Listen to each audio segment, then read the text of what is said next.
महागाव तालुक्यातील धारेगाव येथे गेल्या अनेक दिवसांपासून दारूभट्ट्यांचा सुळसुळाट झाला असून गावातील तरुण पिढी ही दारूच्या आहारी गेली आहे।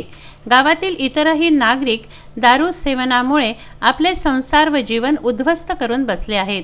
अनेक वेळा महागाव पोलीस ठाण्यात तक्रारी दिल्या असता पोलीस प्रशासनाने अनेकांवर कारवाया केल्या खऱ्या, पण गावातील दारूभट्ट्या बंद नाही झाल्या। याचं कारण पोलीस प्रशासन कुठेतरी कमी पडतंय।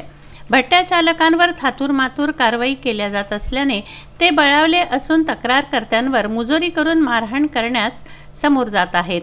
शेवटी गावातील महिला बचत गटांनी हा त्रास सहन न झाल्याने महागाव पोलीस स्टेशन गाठून निवेदन दिलं व कडक कारवाईची मागणी केली।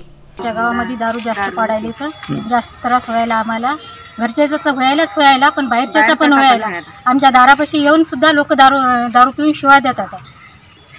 ते आम्हाला चांगलं वाटत नसल्यामुळे आम्ही जर त्याला काही म्हणलं ना, आम्ही जर त्याला बोललं ना, आम्हालाच काही वेगळं बोलतात ते। जिल्हा पोलीस अधीक्षकांनाही या महिलांनी कळवलं आहे। कारवाई न झाल्यास जन आंदोलन छेडण्याचा इशाराही या महिलांनी दिला आहे।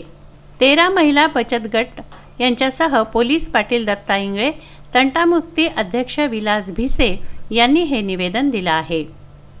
आज रोजी मौजा धारेगाव येथील महिला मंडळ यांनी त्या गावातील अवैध चालू असणारे दारू बंद करण्याबाबत मागणी पत्र लोकांच्या सहाय्यानुसार दिली आहे। त्यानुसार आम्ही संबंधित लोकांवर दारूचा रेड करून पुढील कारवाई करू। विनोद खोंडे, विदर्भ न्यूज, महागाव।